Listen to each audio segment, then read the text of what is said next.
Great way to protect your investment in your boots is with a set of these Rochester aromatic boot trees. So these are made specifically for Western style boots.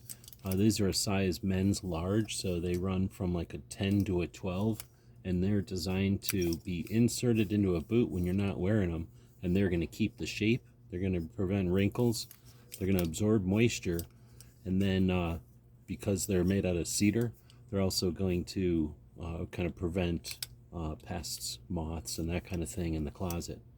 They have a narrow heel so that they're easy to remove.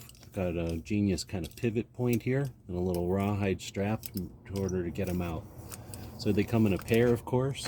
You set one in each boot when you're not using them. Just set them back in the box for storage. Since 1922, that's U.S. source cedar, made in the USA for Western style boots. Great gift idea for someone who's got new boots. Hope this helps.